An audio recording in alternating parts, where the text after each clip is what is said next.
My best friend died in my arms right there. That was when things got real crazy for me. It was hard to accept his death. I mean, we were like this. You know what I'm saying? All right, Pablo. Pablo, you grew up where? I grew up in this. Actually, I was born in Linwood. I grew up in Watts for a little bit. Yeah. Right by the Watts Towers. My whole family's from Watts, actually. My mom. Okay, here it goes. I gotta tell you the whole thing. Let me get the stuff from the beginning.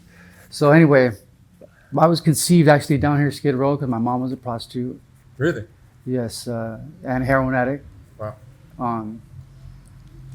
And she came out here. She met my dad, which was he was a gang member out here, big time drug dealer. So she got with him for that. She actually stayed around here somewhere though.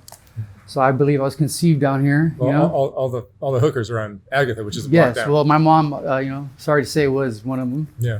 And also she was a heroin addict. She did anything in the book. So they met down here. I was born July 17th, 1980, in Linwood jail or Linwood Hospital because my mom was already in jail when she had me.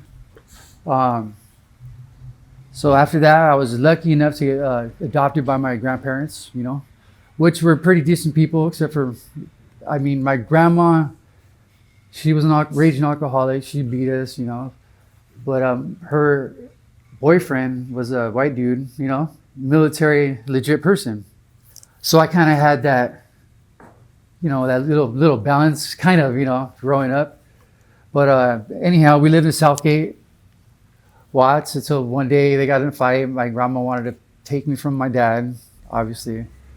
So one night 2 a.m, she took me, my brother and sister, and took off, She thought she was moving us to a better place. She moved to the city of Whittier. I don't know if you heard that. Yeah, Whittier's great.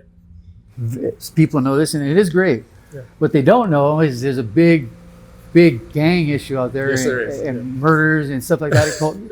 Kidnappings. The worst of the worst. I guess they migrated from the east side there. Yeah. So we moved there. I met this kid named Josh. Best friends. First dude I smoked weed with. You know what I'm saying? He was adopted like me, so I looked up to the kid. He basically was my role model out there. So I tried to be like Josh. Hung out with Josh every day. Josh had emotional issues because he was raped by his parents. You know what I'm saying? I kind of went through the same thing, so we kind of had a little, almost like a bond because of it, because we both had been through something like that. So we met. We were little, but the way he grew up was just a whole different way that I had knew at first. So once I started hanging out with Josh, I went from normal little kid to stealing motorcycles. I'm talking the age of 9, breaking out my window to go roll a motorcycle up the street. We didn't even know how to ride. And we ended up getting from a gang together, age 11, I got from my gang, which was a bad mistake. I think it was 4 years into that, my best friend died in my arms. He got shot. But it was kind of crazy because it was a kid that we actually grew up with, but turned into, got to another gang, but we were all family, Yeah. And one day we went to his house to disrespect him. We tagged on his wall. We were little kids. As we were walking away, he came out with a gun and he was like crying, because we've been harassing him for a while, because in our neighborhood, we used to get people out if we didn't like them. You get me? So anyway, we tag on the dude's wall. He comes out with his dad's 45. He's crying, screaming, telling us, "Oh, I should shoot you, kill you." We look at him. My buddy's like, "Man, you're a bitch, bro. What do you do with that? You didn't do nothing with that." He goes, "Man, put that shit away before I fuck you up." The kid goes, "Dude, fuck you, dude. I should fucking." He's trying to hype himself up. Nothing happens when my friend Josh is mad. He's like, "You know what? Fuck you." And he starts to run at the kid, to get him. The last second, he got out of scaredness. He pulls his gun up. My buddy grabbed it, tried to wrestle him. And that's when I heard the 6 shots. He shot him 6 times, point blank range in the stomach. Then he went to a shock. He ran inside, got his parents, which were gang related too. They came out and said we shouldn't have did what we did. And basically, my best friend died in my arms right there. That was when things got real crazy for me, Wow. It was hard to accept his death. We were like this, you know what I'm saying? and we both would run from our parents because they're alcoholics and they beat us. So basically after that, I was basically a street kid, you know, and just went through a lot of things. I've been kidnapped in my time by I've had my enemies kidnap me for 2 days, beat me, killed 2 of my friends in front of me, made me watch, you know. I was at the age of like 16. I went through that. I had accepted death, you know, but it's kind of hard to accept death. I don't know if you've been in there that point, but to realize you're gonna die and accept it, and have people putting guns in your mouth and pillows on your head and stabbing your friends, making you watch.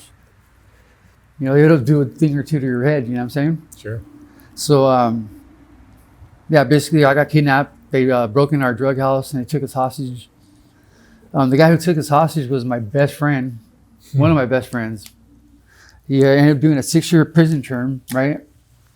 While he was in prison for 6 years, I got some guy, one of my other best friends, in my neighborhood. He ended up being with that guy's girlfriend, right? So this guy thinks I hooked him up. Excuse me. Long story short, I introduced them. They fell in love. The dude was doing 6 years. We all lied to his face, right? 6 years until he finally came out. And on the phone, he played me. He said, you know, we're good, dude. Just, you know, I want to find out who this guy is. That you know, I'm kind of mad at you, but we're good.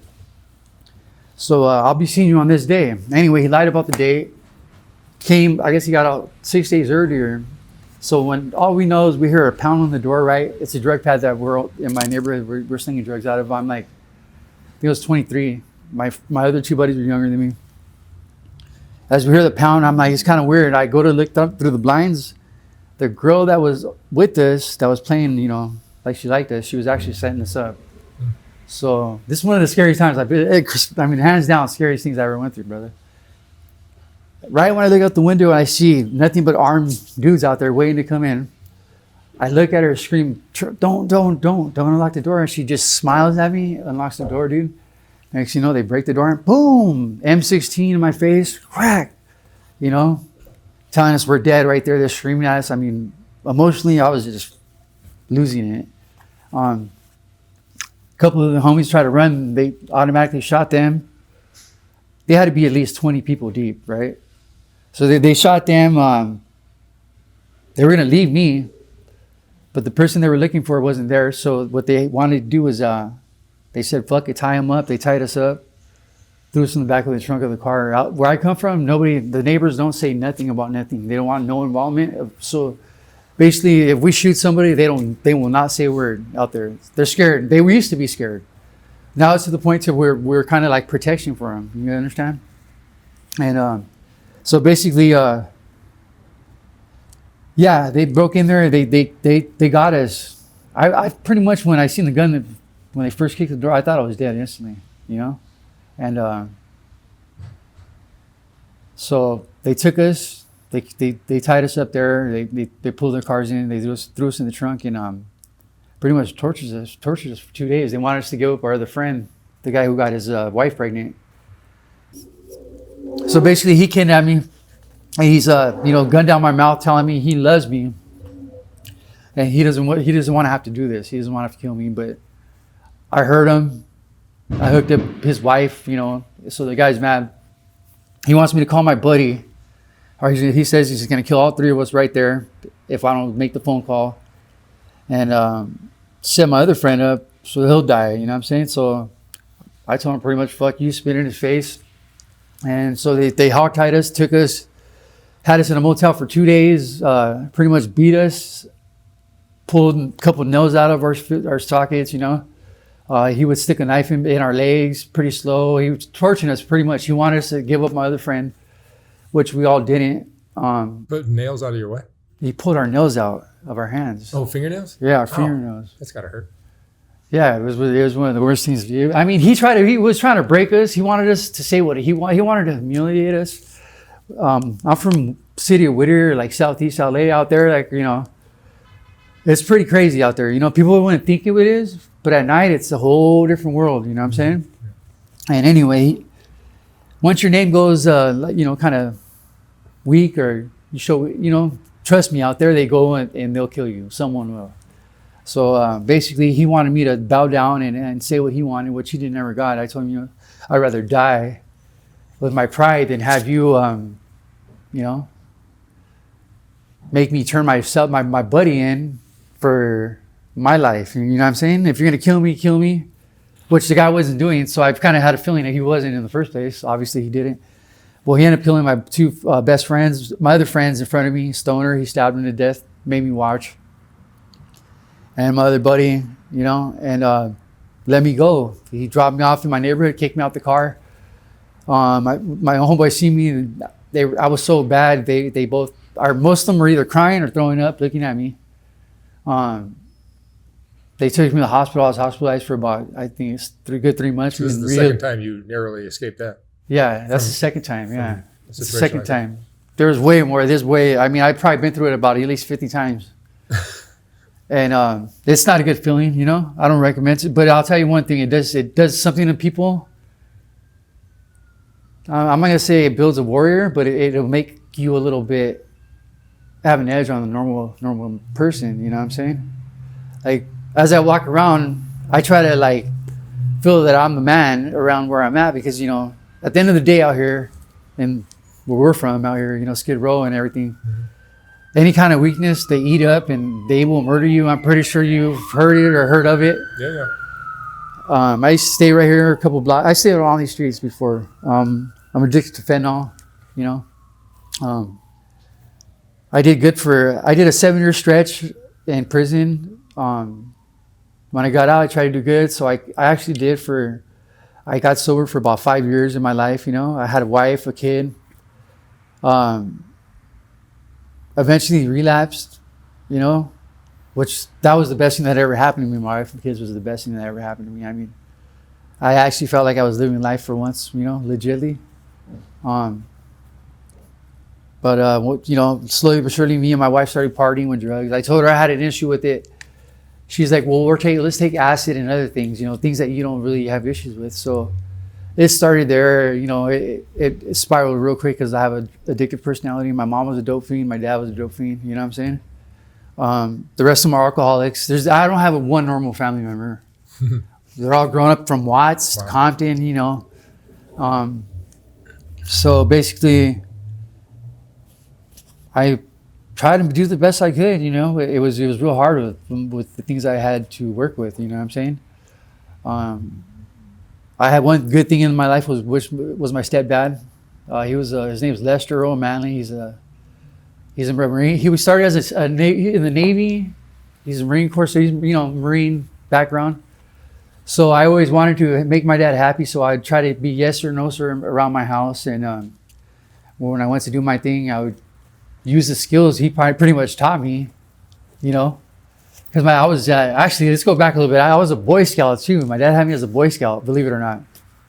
And so he was really creating a little soldier, because his dad was in the military. I wanted to be military, you know. So I think part of the reason I did the gang thing is he had me, you know, toughen me up. I was shooting rifles at the age of 9, you know. He's pretty much building a soldier. And then when my mom took me to this place, everything he taught me, first people I met that were with that were these hoodlums, you know what I'm saying? And you know Johnny Casper? He's from my area. Johnny Casper was actually a connected person at a time. Right. I'm from the Southeast. He's from a CR. Yeah. I'm from Brown Brotherhood. Yeah. We're clicked up, actually. Yeah. At one point, he was he was up there 9 years. He was the man, pretty much. And since our neighborhoods are like this, you know, it just so happens that all our neighborhoods out there in Whittier, Jimtown, CR, and his gang, we all have family members from the same neighborhood, so we kind of stay together. You know what I'm saying? Yeah. Our gangs were actually started by Vietnam veterans too. I don't know if people understand. No. Yeah, it's different than the rest of the gangs were. So we have a strict. They want us to be respectful and kind of kill the bad guy gangsters is what they're after. You know what I'm saying? But yeah, Johnny Casper, he was a big deal, dude. Johnny's my bud. And have you seen him? He's out here now, huh? He's probably done a dozen of these talks on my channel. Yeah, the dude. And let me tell you, the dude is somebody. I couldn't believe when I seen him out here. It really shocked me to see him out here like that.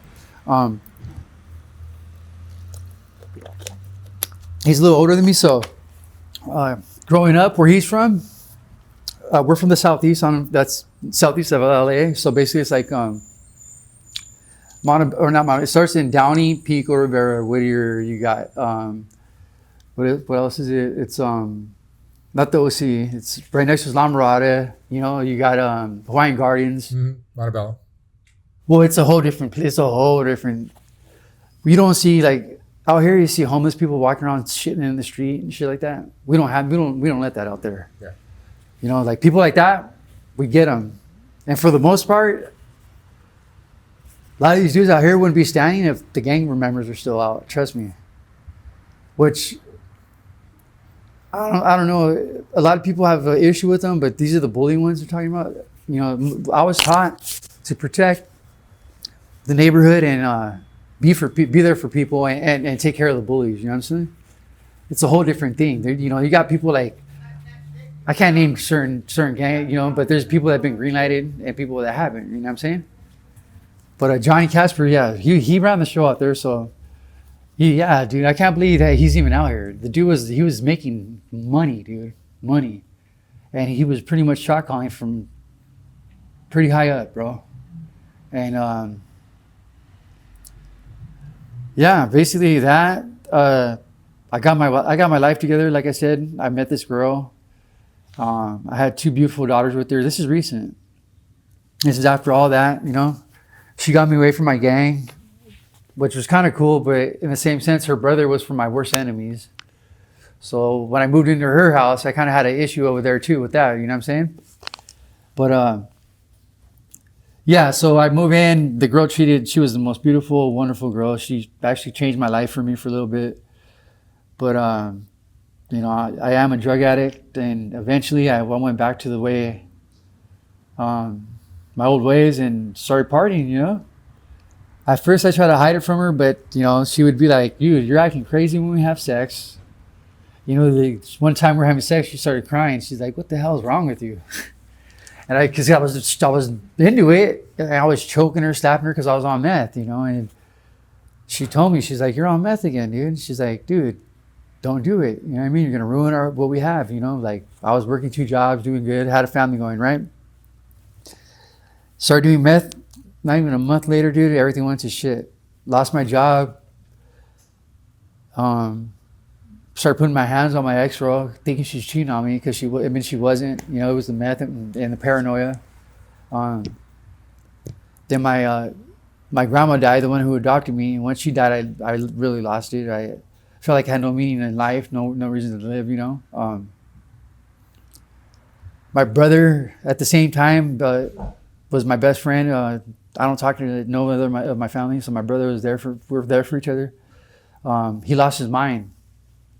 Someone smoked him out with a PCP and he lost his mind, right? So my mom gave up on him. He was in a psych ward for 2 years. He didn't know who was who.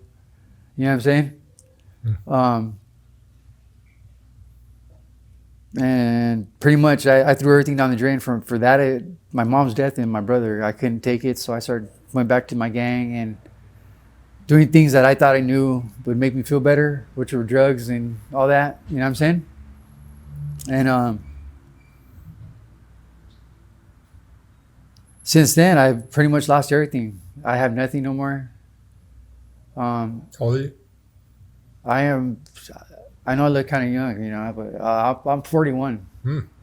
I'm 41. I started doing things like that at the age of 11. I had really no role model. Like I said, my mom who adopted me was an alcoholic. So as long as I was out of her hair, she really didn't care what I was doing. So I gravitated towards the gang members. And it felt like a family. They actually loved me, you know.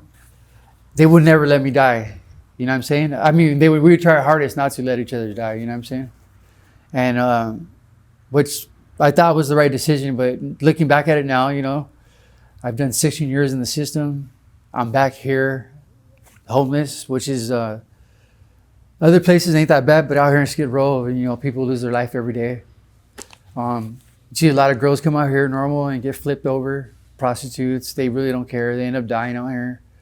I have, out of the 60 people I know, I probably lost 50 of them, you know. It seemed like an ongoing cycle, you know. I have 2 daughters right now that are depending on me. I can't get my head out of this, though. It's like I've been there and I've done that for them, and I felt like, you know, basically like it wasn't enough ever. So basically I relapsed and I came back out here, and I'm struggling to stay alive out here, bro. I shoot fentanyl. Mostly people smoke it. I shoot about 1.5 grams, which is a lot. I do it by myself, you know. I don't want to be a burden on nobody if I ever die. So yeah, I've been pushing my limits out here, and pretty much I'm to the point right now where it's either I get my focus on and try to get a hold of myself finally, or I have a good feeling I'll be dead within the next couple of years, dude, from doing what I'm doing over and over. You get me? Yeah, but because I'm so conditioned, your body's so conditioned to yes. I mean the fentanyl that it's going to be hard for you to OD now. That's part of it. So and you're the other addicted, part of it is I have to but put you won't more die. and more and more. So it is pushing the limit now. Yeah. I'm not saying it's a good thing. I'm just saying you're not like a crack addict who gets exposed to fentanyl and dies. Oh, they're done. Oh no, They're dead. You're a fentanyl addict who can't really OD. I'm a fentanyl addict that you could ask out here. 80% of Skid Row, they can't even not do a shot with me. They will die. Yeah. So basically, if I don't have what I need, You're hardcore. yeah. So I go to bed at night, even if I fix when I go to bed hard, as I wake up in the morning, I'm already throwing up, sweaty. I'm anxiety through the roof. I cannot talk to anybody unless I get my high, you know, which I go through any means necessary to get it, you know. I have limits of messing with people that I don't think deserve it. You understand? Mm-hmm. So I try to mess with the other gang members and stuff, rob them, you know. But I do have some type of morals, you know what I'm saying? Out of all this, I don't believe in hitting women and all that. So I try to, if I see a girl getting beat, I'll try to, you know, help them or do what I have to do. But seriously, if I could go to the military right now, I guarantee I would. You know, the only 2 times I've kicked this drug out of, 20-something years now, I kick it in jail is the only way I'll kick the drug. They have to put me in jail, which is the worst. You know, they don't give you nothing in there, so you just crawl the walls and basically kick it. And every time I kick it, I'm in there like, dude, I got my fresh brain back, and I'm like, man, when I get out, I'm gonna do good. I promise you, Mom, my mom, everybody is dead. I promise. I got this one, dude. I'm in there. I feel so confident, dude. As soon as they open those doors for me, brother, I get this feeling in my stomach that, like, you know, and I just throw it. Like, it's so easy for me to say, you know what, fuck it, dude. I'm going back. I'm getting high, and I'm gonna do this shit again. Really? And dude, it's like I'm almost 100% like. What is that all about? It's so addictive. That's your opportunity to get clean and get your life straight and put your life back together. I know. It's just so hard to, with all the things I've been through, this is my excuse. Like, I call it my excuse. With all the things I've been through, I just feel like it's so fucking hard, dude, to get people to look at me normal or accept my normality. Mm-hmm. So they always think I'm up to no good anyway. I'm a really loyal person to people, so when I feel like people cross my back, I'm really, I take things to heart. You know what I'm saying? And usually what I want to do after that is I want to pretty much just leave them, so I'm not a burden to anybody. And I try to like drown my misery with drugs, dude. Like, I'm talking a lot, dude. My habit right now is like, I do gram shots of fentanyl. Which, if you ask anybody, it's doctors don't believe me. Mm-hmm. I'm to the point where those barely get me well for a good, like 10 minutes. You know what I'm saying? I smoke PCP, basically anything I can get my hands on. just to keep myself down to earth. You know what I'm saying? But like I said, it runs in my family. My sister, my brother, everybody, they're all dope fiends. My mom, my dad, sorry to say, were dope fiends. My dad was shot by the cops when I was 9 years old. I witnessed that. My mom finally got out of jail when I was 16, so she did 16 years straight. Your dad died?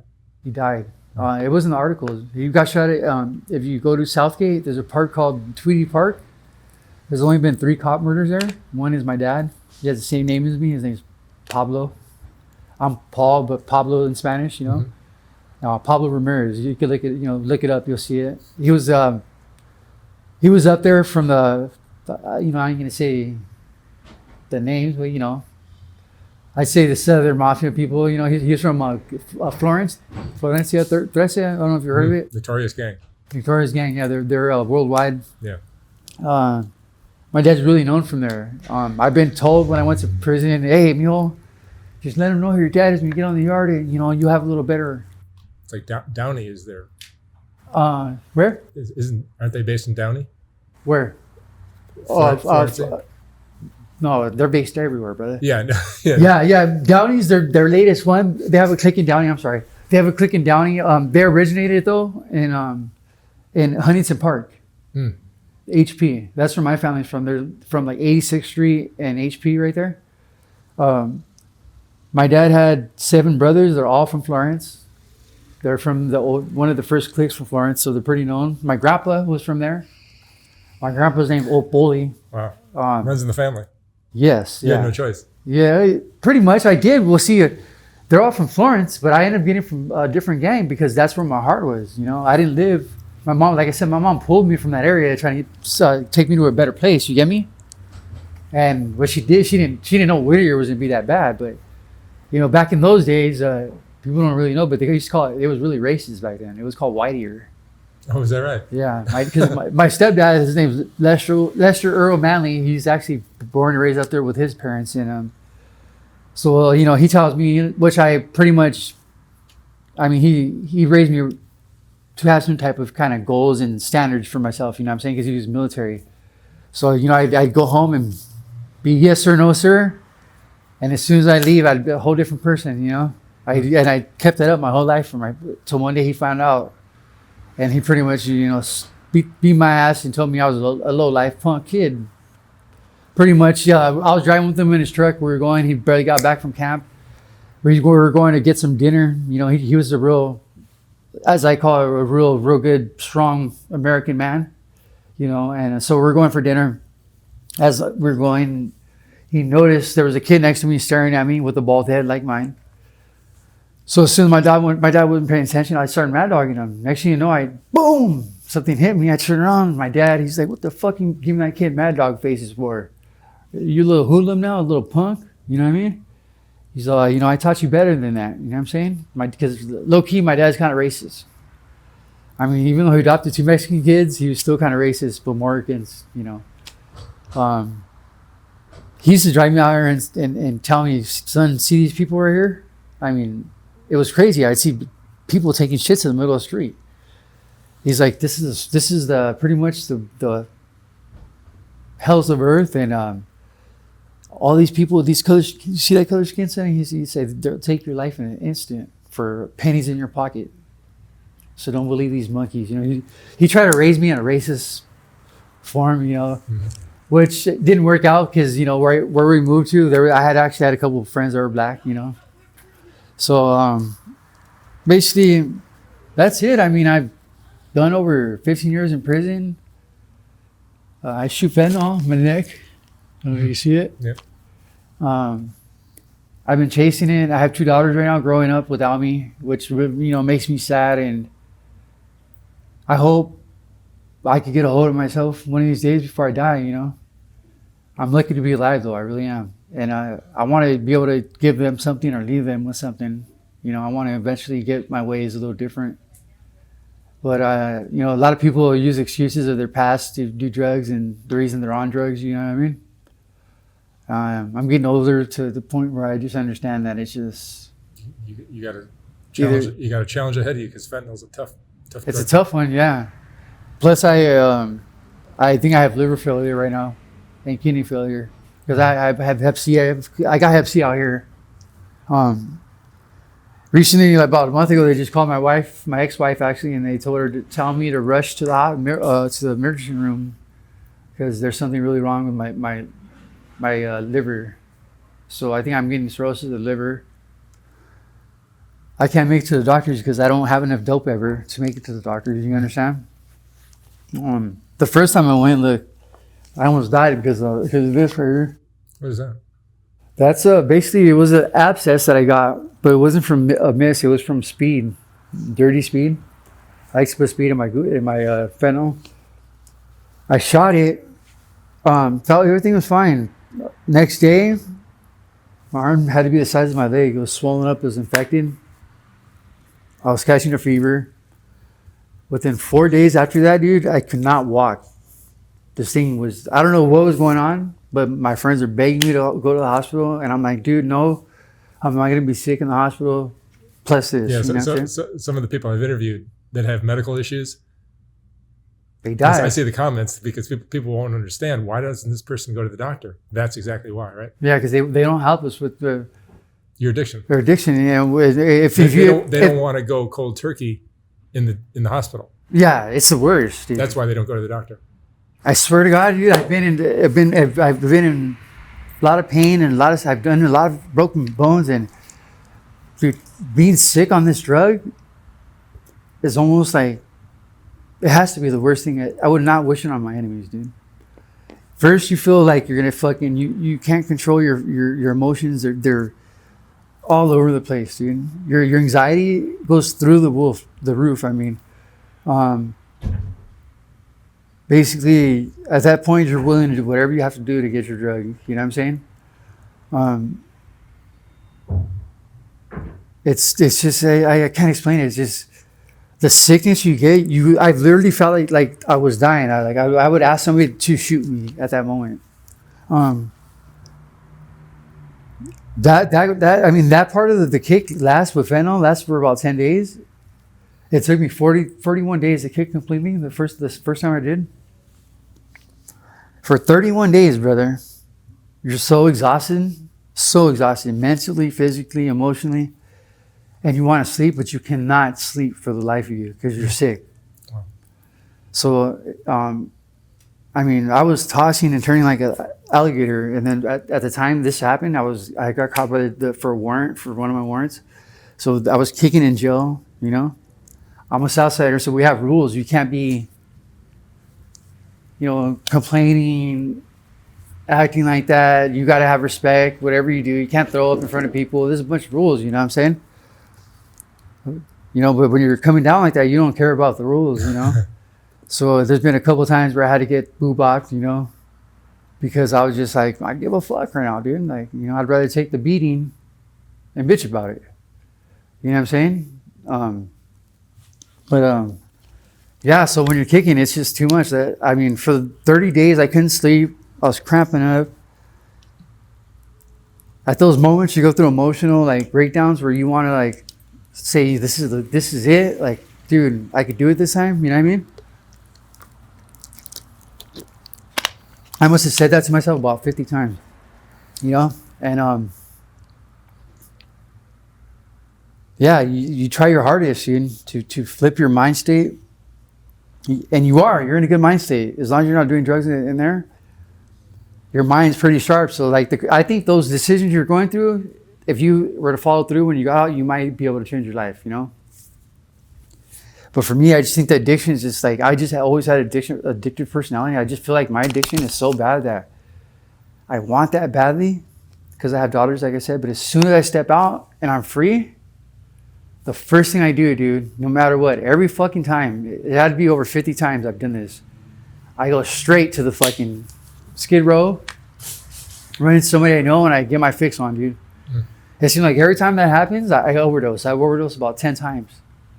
And it's always the first time I come back and you do some jail time. A lot of people die like this. Usually they die from either getting shot or dying because they thought they could handle the shot. Yeah, because they got clean in jail or prison. So the last time I got out, my friend, luckily it was one of my friends, told her to give me a little shot. Thought I could handle it. It was tiny, tiny, tiny. I did it. I remember feeling pins and needles. I'm like, whoa, fuck yeah, right? And then I don't remember nothing, bro. All I remember is waking up, and I thought I was having sex because this girl had fully mounted me, and I felt like she was kissing me. She was giving me mouth to mouth, though, come to find out. So I wake up and I giggle and I smile at her. I'm like, whoa, what's up? And she's like, dude, you almost died. She's crying hysterically. She's like, we gave you 5 of those Narcans and no movement, dude. She's like, dude, I started giving you CPR. Her name's Sylvia. She's my other friend. I don't know if you met Sylvia. We all stayed around here for a while. I've interviewed Samantha and Sylvia. Chase? Probably more than one of each. So. You don't know my friend Chase? Chase too, yeah. He's another one. He's been through a lot too. Yeah. He's missing his arm. Yeah. Yeah. And he comes from a nice part of town though. We know the same. Yeah, I know. We know the same people. We know the same people, I think. And so basically, right now I'm at the point where I'm trying to cut down. I want to try to get a hold of myself again. I'm not a religious person. I believe there's a higher power, and but I really believe in karma. So I actually have some type of standards for being a dope fiend. I don't do drugs in the streets. I don't let kids see it. I don't condone to kids. You know what I'm saying?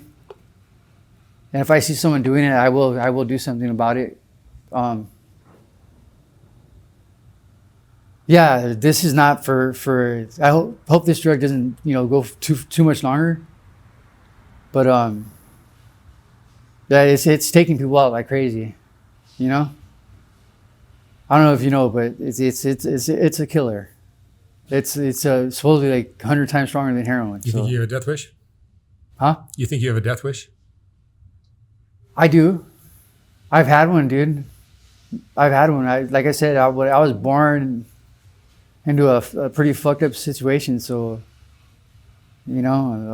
shit. I missed this. My uncle tried to rape me when I was 13. Yeah. Which he was a dope fiend too. Which happened down here too. He brought me to a motel down here and said, we're just gonna get high because I think I was about 16, 17. I was getting high on crack. He found out. Acting like my uncle, we used to get high all the time. So this time was a little different, let's get a motel so we don't have to be all paranoid, this and that. All right, uncle, that's cool. I never thought, And we get to the motel, and he just started acting different, The first question was if I was hot. It was summertime, so I was, take off your shirt, just, be comfortable. You don't have to be, we're good right here, just don't say anything to the rest to your mom, to your family member, nothing. They don't want our family to know about this.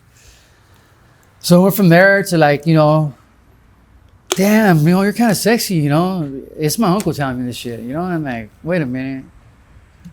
I'm like, what do you mean, uncle? And he said, yeah, whatever, uncle, Let me tell you, I was a pretty stocky kid, My uncle was a little smaller than me, so I was just like, whatever, I threw it by. So he started coming back to me, my back sore, and I started feeling weird, nervous. I was like, wait a minute, this ain't. And then he looked at me and he pulled his pants down, He's like, you want to suck my dick?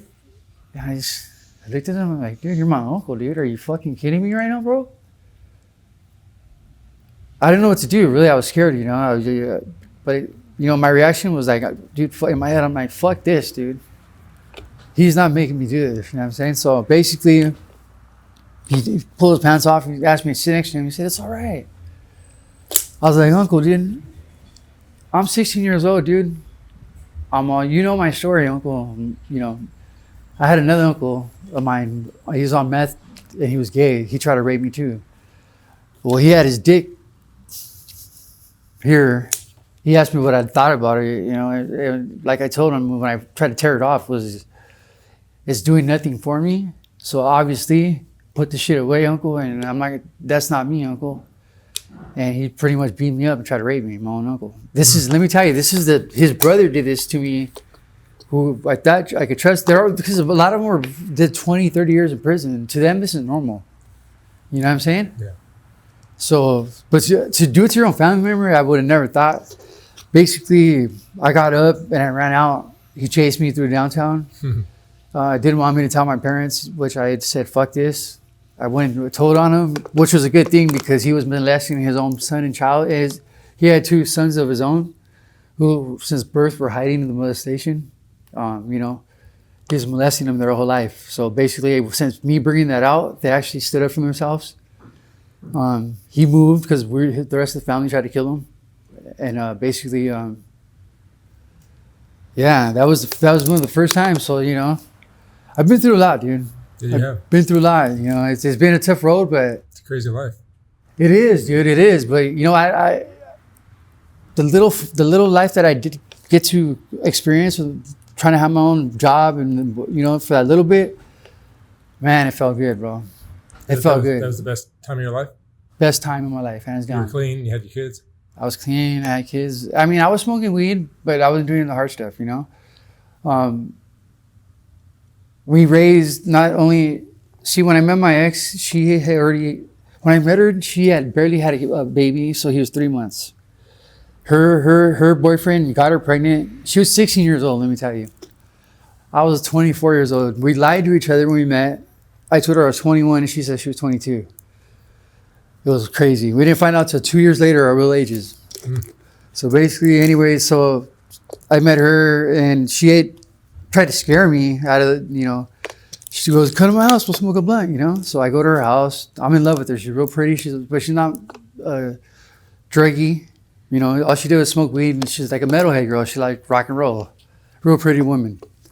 So basically I go there and hang out, smoke weed. I was hiding the fact I was on meth and other things, and I was from a gang. Hit it all. Yeah, so she opens the door. This is the trippy part. She opens the door. She's holding 4 kids in her arms.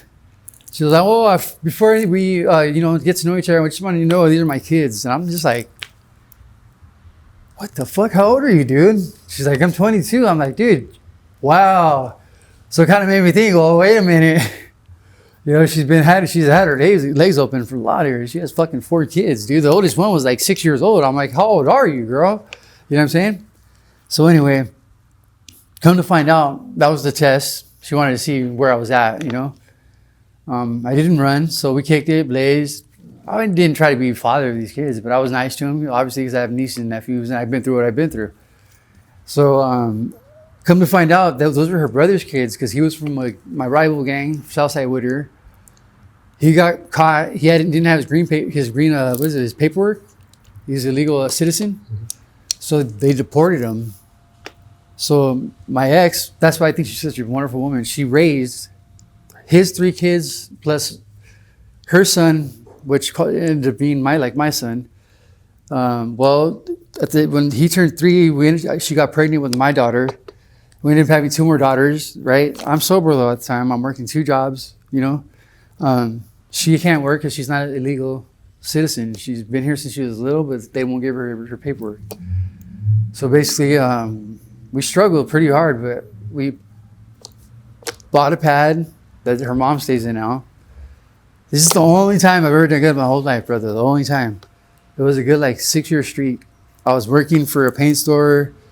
I was doing joining the union, you know, going to school, working 2 jobs, and then I was making wax, you know, waxes, weed wax.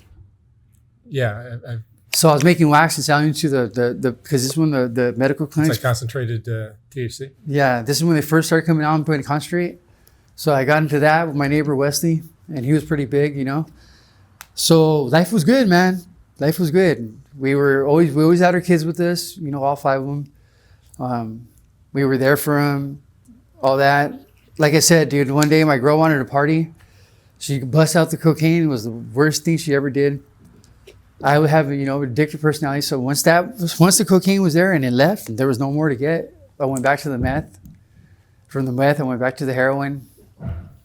And here you are. And here I am, dude. I've been out here for now 6 years, trying to get right. You know, I try to give them money whenever I can and see my daughters. You know, but they're growing like this, bro. Yeah. And I hope, and I just don't. I'm trying to get a hold of myself for the best of me. Because I feel either in the next couple years I'm going to die or I get a hold of myself. You've been clean before. You know what it went through, cold turkey. Yeah. That was off fentanyl? That's fentanyl. I was keeping fentanyl, meth, PCP, Xanax. And you kicked him. Kicked all that, dude. It was worse. It was so bad, bro. It's got to be hard. Hard. But as men, we should be able to go through and do what we got. I mean, I put myself there. I should be able to take it, you know? But pretty much, that's pretty much it, you know? All right. Pablo, thank you so much for all right. sharing your story, man. Hope you liked it, brother. It was very interesting. Thank you, brother.